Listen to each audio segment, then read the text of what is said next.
लखनऊ मंडल के मंडल रोशन जी, अटल आवासीय विद्यालय के महानिदेशक निशा जी, लखनऊ जनपद के जिलाधिकारी सूर्य, यहाँ की मुख्य विकास अधिकारी रिया जी और भी हमारे तमाम सारे वरिष्ठ अधिकारी जो आज के इस कार्यक्रम में मौजूद हैं। आज के इस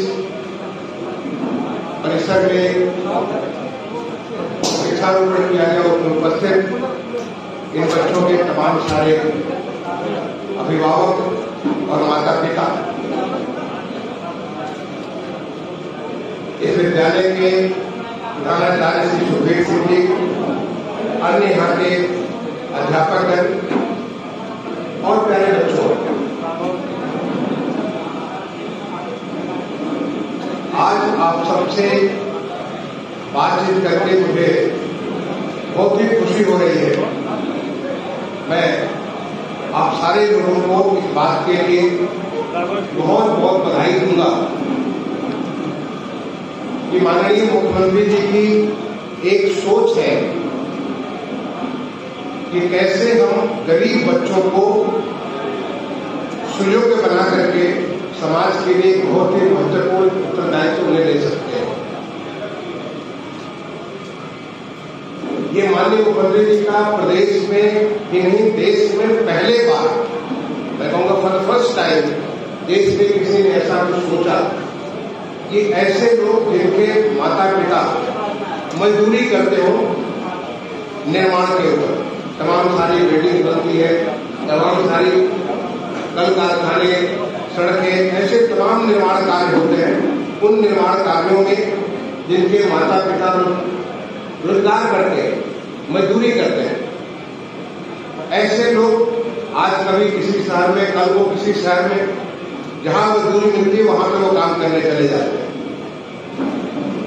ऐसे लोगों के कल्याण के लिए एक सेक्स होता है जिससे कुछ पैसा इकट्ठा होता है ऐसे निर्माण में, लेकिन उसका प्रयोग बहुत अलग प्रकार से होता रहा। जैसे पीछे जब कोविड की महामारी आई थी तो उनको सीधे सीधे लाभ दिया गया, लेकिन पहले बार माननीय मुख्यमंत्री जी ने सोचा कि क्यों नहीं इनके बच्चों के लिए हम ऐसा आवासीय विद्यालय बनाएं जिससे कि बच्चे वहीं रह करके पढ़ें और योग्य अपने जीवन में अपनी क्षमता के मुताबिक सर्वोच्च अपना स्थान प्राप्त कर सकें। इसलिए बच्चों, आप उस एक प्रतियोगी परीक्षा के माध्यम से, जैसा कि अभी बता रहे थे, जो प्रधानाचार्य महोदय के कुछ 1000 से ज्यादा बच्चों ने फॉर्म भरा था, उन सारे बच्चों में से सेलेक्ट होकर के, उनमें चयनित होकर के आप 80 बच्चे यहाँ पे आए हो। आप सबको मैं बहुत बहुत बहुत बधाई देता हूँ और शुभकामनाएं देता हूँ कि आप जिंदगी में बहुत अच्छा करो। मुझे बड़ा अच्छा लगा जब मैं आपके साथ वृक्षारोपण कर रहा था और आपसे मैंने कुछ प्रश्न पूछे और सहज ही कई सारे बच्चों ने आपका उत्तर दिया।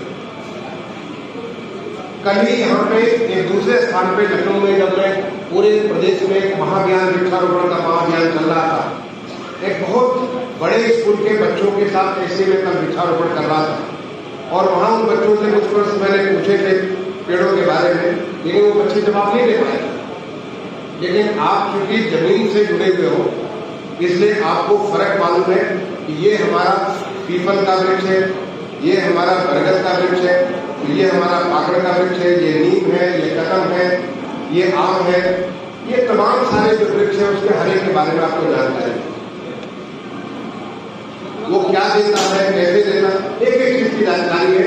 तो मैं आपसे कहूंगा कि पहले ही आप एक बार महसूस होता है कि हम एक नए जगह आ रहे हैं गांव से, तो शहर में जब हम पहुंचेंगे तो पता नहीं हमारा क्या हो, एक मन में डर लगता है, माता पिता को डर लगता है कि हम अपने बच्चे को हम हरदोई से, लखीमपुर खीरी से, सीतापुर से अगर हम भेजेंगे अपने बच्चों को, इन बच्चों का क्या होगा। तो मुझे बड़ी खुशी हो रही है आपको बताते हुए कि आज मेरी पहली परीक्षा में आप सारे शामिल हो।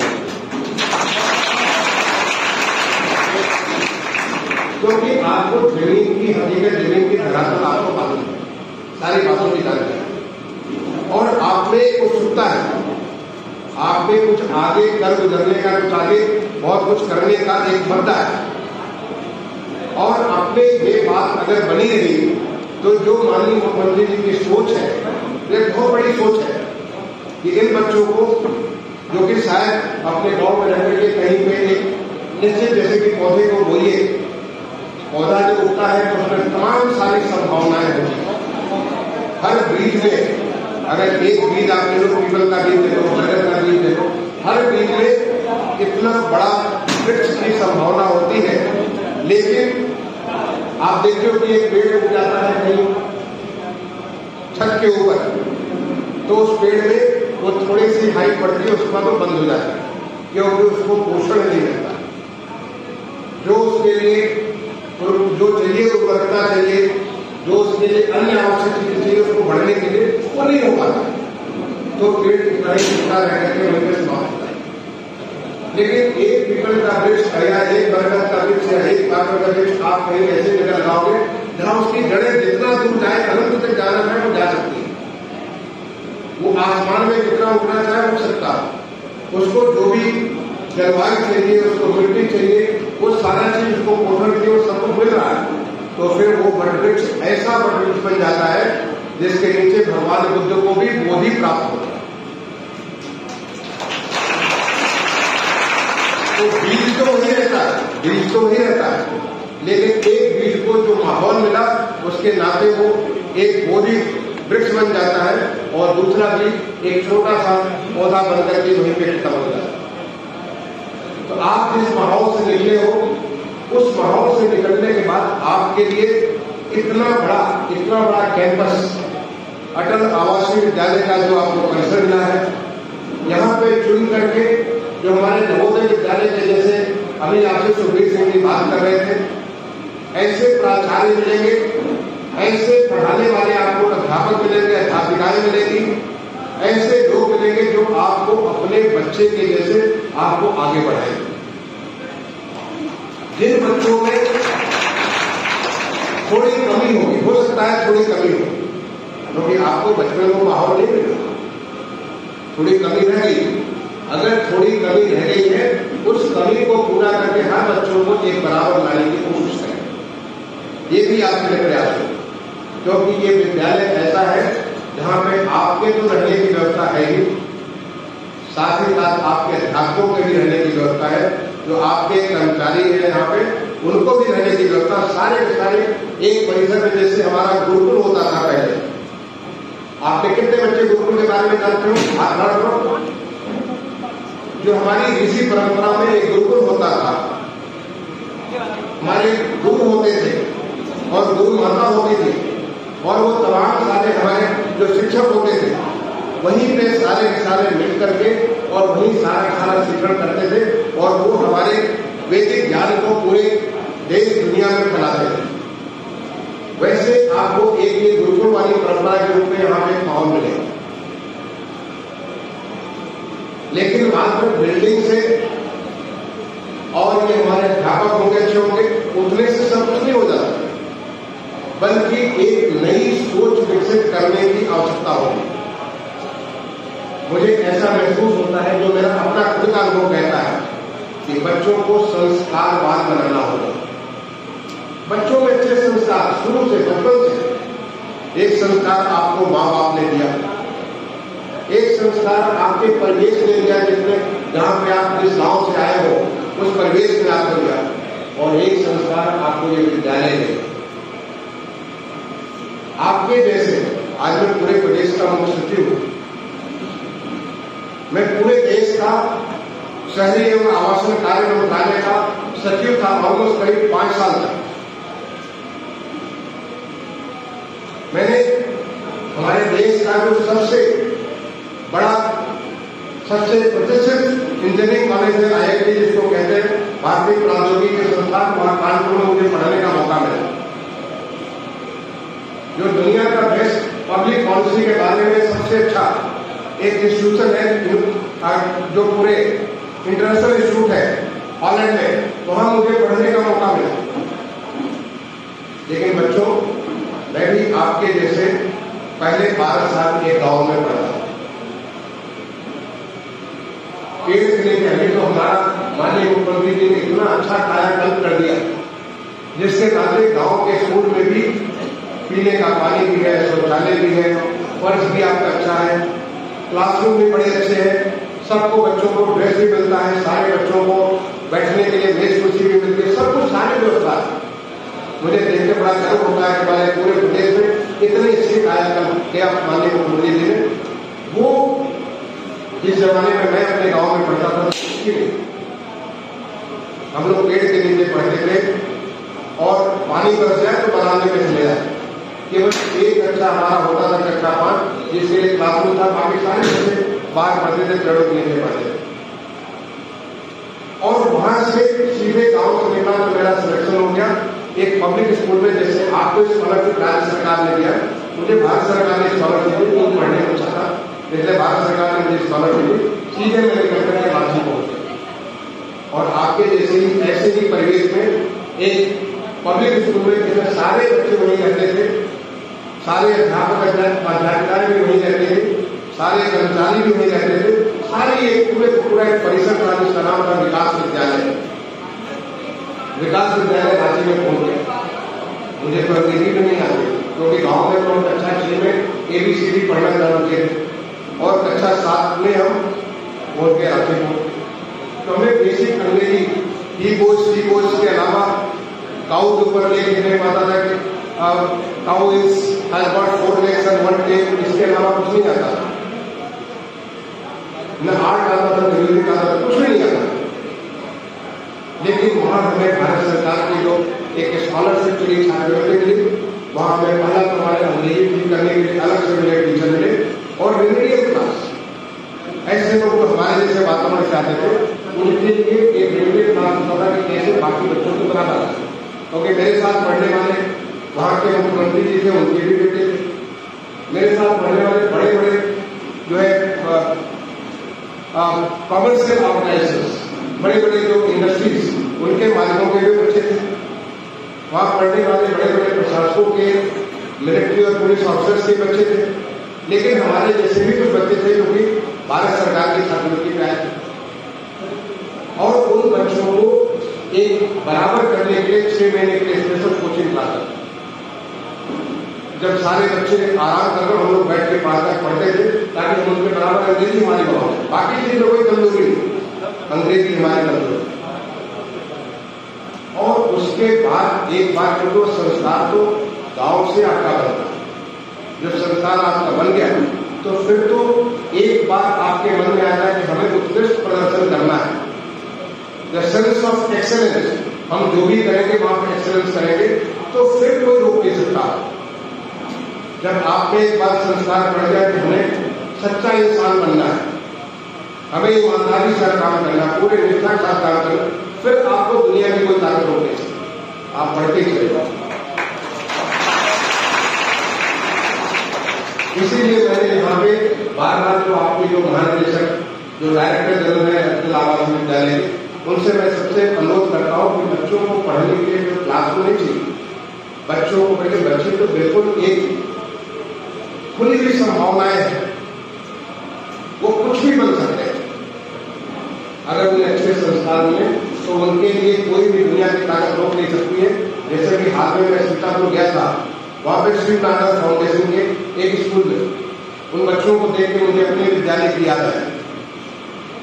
वहां भी बच्चे अपने ग्रामीण माहौल से वहां बच्चे कॉम्पिटिशन के थ्रू प्रतियोगिता के माध्यम से आते हैं और श्री नागर फाउंडेशन उनको जो है सारा का सारा खर्च बंद करता है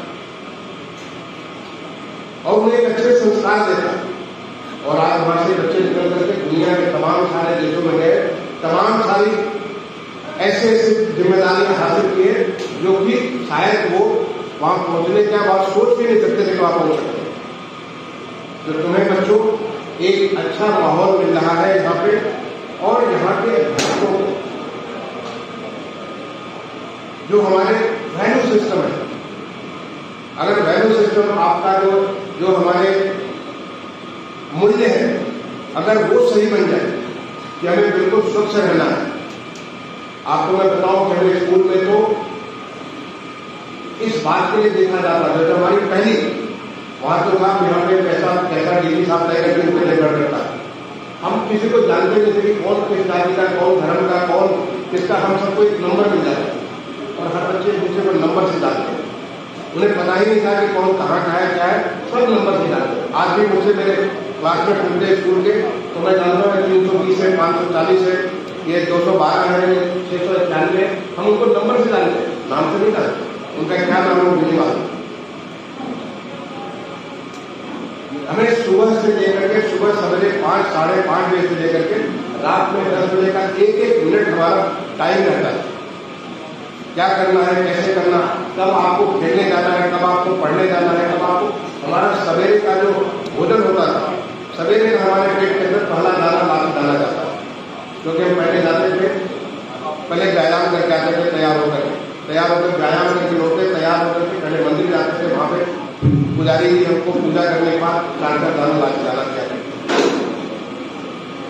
सारे कमरे में ईमानदारी की कि किसी भी, हर बच्चे के पास गोदरेज की अलमारी, किसी में ताले नहीं रखते, सब अलमारी खुली हुई। और कैसे आप अपने कमरे को रखते हो, कितने अच्छे से बता दूं। मैं जब मैं IIT पढ़ने गया तो लोग मेरे कमरे को देखने आते थे कि कितना साफ सुथरा दूसरा का कमरा रहता है, क्योंकि मेरे अंदर वो संस्कार पड़े थे हर चीज स्थिर करके रखने। और आज भी मैं मुस्तफी भी हूँ, तो आप मेरे ऑफिस में, मेरे घर पे आप आकर के देख सकते हो कि कितनी ज्यादा वो संस्कार आपको मन के अंदर ऐसी चीज बन जाती है कि कैसे चीजों को स्थिर कर सकते हैं। ये वैल्यू सिस्टम ईमानदारी का, आपको कैसे आप साफ सुथरा रख सकते हैं, स्वच्छता के बारे में। तो ये जो चीजें आपकी हैं जो बचपन से आपको बनेगी, और फिर देखोगे बच्चों कि तुम्हारी जो कहीं कोई अनंत संभावनाएं बन करके निकलो। मैं ये नहीं कहता कि क्लास सर्विस में जाओ। अगर तुम खिलाड़ी बनोगे तो सचिन तेंदुलकर जैसे खिलाड़ी बनो, विराट कोहली जैसे खिलाड़ी बनो, सुनील गावस्कर जैसे खिलाड़ी बनो। अगर तुम जो वैज्ञानिक बनोगे तो सर CV रमन और हमारे जगदीश चंद्र बसु ऐसे बड़े बड़े वैज्ञानिक बन सकते हैं। शिक्षाविद बनोगे तो राधा कृष्णन जैसे शिक्षाविद बनोगे, ऐसे कलाम साहब जैसे वैज्ञानिक बनोगे। जब आप एक ऊंचा सोच आपकी चालू होगी तो आप कहीं से कुछ भी बन सकते हैं। और उसकी शुरुआत आज आपने यहाँ पे पौधे लगा करके करें। आप जब यहाँ पे वापस आओगे तो आपको इन चीजों के साथ ये आपका पार्ट ऑफ लाइफ हो जाएगा। मैं माँ बाप से कहना चाहूंगा, इन बच्चों को अब इनको पूरी तरह से खेलने दीजिए। बच्चे आपके बच्चे पैदा हुए, आपने इन बच्चों को इतनी तरह पाला, अब इनको खेलने दीजिए, पूरा मौका दीजिए कि बच्चे कितना अच्छा कर सकते हैं। पढ़ने की एक आपके अंदर ललक आ जाए, सीखने की आपको इस तरह हमेशा आपको एक तमन्ना हो जाए कि हम नई नई चीज सीखें। फिर पीछे मुड़ करके आपको देखने की जरूरत नहीं कि किन कमियों के बीच में, किन तमाम सारे चुनौतियों के बीच से निकल करके आप आए। उदाहरण के लिए आप देखिए कि विभिन्न पेड़ों को आपने लगाया। आज सभी बच्चों ने पेड़ लगाए। आप देखोगे कि पेड़ अलग अलग तरीके से पेड़ बढ़ेंगे, आगे बढ़ेंगे। अब जो बच्चा अपने पेड़ को ध्यान रखेगा, जाकर के उसको पानी भी देगा, उसको थोड़ा सा उसके साथ प्यार भाव भी बोलेगा, जाकर के तुम अभी क्या दिक्कत है तुम्हें, मैं तुम्हारे लिए क्या कर सकता हूँ, एक बार उसके साथ संवाद भी करेगा, देखोगे कि पेड़ का बहुत तेजी से बढ़ेगा। तो उसके साथ आपका एक नया तादाद बन जाए। तो जैसे पेड़ आपको बढ़ेगा वैसे आप भी बढ़ोगे। और यही हमारी ये जो माननीय मुख्यमंत्री जी की सोच है, और आज हमारा देश जैसे परिवर्तित हो रहा है। माननीय प्रधानमंत्री जी ने पिछले 9 साल में हमारे देश में इतनी सारी नई नई चीजें हुई, नई सोच संभव हो सकी, क्योंकि बड़ा माहौल पूरे देश में बना। देश में हर क्षेत्र में माहौल बनाया कि हम कैसे नई चीजों को कर सकते हैं। उन्होंने जो माननीय प्रधानमंत्री ने वातावरण दिया, इसीलिए आज सारी जगह कायाकल्प हो रहा है। आज आप लोग गांव के रहने वाले हो, क्या आप सोच सकते थे कि घर घर में नल का पानी मिलेगा? नहीं सोच सकते। आप सोच सकते थे कि आपका गांव इतना साफ हो जाएगा, पूरा स्वच्छ हो जाएगा? नहीं सोच सकते। क्या आप सोच सकते थे कि हर घर को पक्का मकान मिलेगा? नहीं सोच सकते। एक पूरे देश स्तर पे एक व्यापक परिवर्तन का माहौल बना। आज हमारी शिक्षा के बारे में चाहे प्राथमिक शिक्षा हो, सेकेंडरी शिक्षा हो, हायर एजुकेशन हो, उच्च शिक्षा हो, सब जगह परिवर्तन नहीं लाया जाए। वैसे ही हमारे यहाँ उत्पादन के बारे में जिस प्रकार से मैन्युफैक्चरिंग या तमाम सारी चीजें आज हमारा उत्तर प्रदेश बहुत किस्म किस्म के आने वाले समय में जो रक्षा के उपकरण यहाँ पे पैदा करें, ऐसा हम सोच नहीं सकते थे थोड़े दिन पहले। और वो रक्षा उपकरण जो पैदा करेंगे उसमें कौन लोग करेंगे? आप जैसे लोग जाओगे वहां पे इंजीनियर बन करके जाओ, आपके जैसे लोग मैनेजर बन करके जाओगे वहां पे काम देखो, जहाँ मिसाइल बनेगा, जहाँ ब्रह्मोस बनेगा, जहाँ पे तमाम सारे गन्स बनेंगे, उसमें आप जाओगे देखने के। यहाँ जो तमाम किस्म की जो हमारे डाटा सेंटर्स बन रहे उत्तर प्रदेश, रोबोटिक्स का यहाँ पे जो काम हो रहा है कौन करेगा? आप जैसे लोग करो। ये एक नई संभावनाएं जो देश में मिल रही है, जो हमारा देश एक अमृत काल के अंदर पूरी तरीके से जो कहेंगे खिल रहा है, उस खिलते हुए माहौल में आप एक बहुत ही महत्वपूर्ण भूमिका अदा करने वाले बच्चों आने वाले समय। तो मैं तो यहाँ के जो प्राचार्य सबसे पहले तो यहाँ के डायरेक्टर जनरल से निवेदन करूंगा, उनके माध्यम से सारे स्कूलों को करूंगा कि इन बच्चों को वो जो एक बीज की अनंत संभावनाएं हैं उसके हिसाब से बढ़ाते हुए उनके लिए तैयार करिए और हर हमारा बच्चा एक वटवृक्ष बने, इसकी संकल्पना के साथ आपको कार्य करना चाहिए। कुछ बातें मैंने आपसे शेयर की वहां पे कि आप ये फला चीजें करिए जो आज हमारी थिंकिंग को परिवर्तन, हमारे सोच को परिवर्तन कर दिया। और वो देश की भी सोच है, हमारे प्रदेश की भी सोच है। उसको करने के लिए भी मैं कहूंगा कि आपको जिम्मेदारी दूंगा, ये कार्य हमारे सारे विद्यालयों में होना चाहिए, ताकि आज के 5 साल के बाद 10 साल के बाद जब आप पीछे मुड़ करके देखें तो देखिए हमारा बच्चा आज यहाँ वो कर रहा है, हमारा बच्चा ये कर रहा है, यहाँ पहुंचा हुआ, हमें एक गर्व महसूस हो, उन पेरेंट्स को भी गर्व महसूस हो, क्योंकि हमारे पूरे देश के भरे घूम करके जगह जगह वो निर्माण कार्य करते हैं। और ये ऐसे बच्चे भी हैं यहाँ पे जिनके माँ बाप नहीं, उनका माँ बाप आज उत्तर प्रदेश सरकार बन करके उनको इन बच्चों को यहाँ पे माहौल दे रहा है। तो उन बच्चों के आप सारे के सारे लोग आगे बढ़ो, हर बच्चे वटवृक्ष बने। मैं आप सबको तहे दिल से आप सबको बहुत बहुत शुभकामनाएं देता हूँ कि आप ऐसा कुछ करो जिससे आप खुद गर्व कर सको, आपके माँ बाप आपके ऊपर गर्व कर सके, आपके जो है आपका गांव आप पे गर्व कर सके, आपका जिला और आपका प्रदेश आप पे गर्व कर सके। मैं इन्हीं बातों के साथ आप सबको, आपने मुझे यहाँ बुलाया, मेरा आपने एक सम्मान किया, स्वागत किया, उसके लिए यहाँ विद्यालय परिवार को धन्यवाद देते हुए अपनी बात को समाप्त करता हूँ। बहुत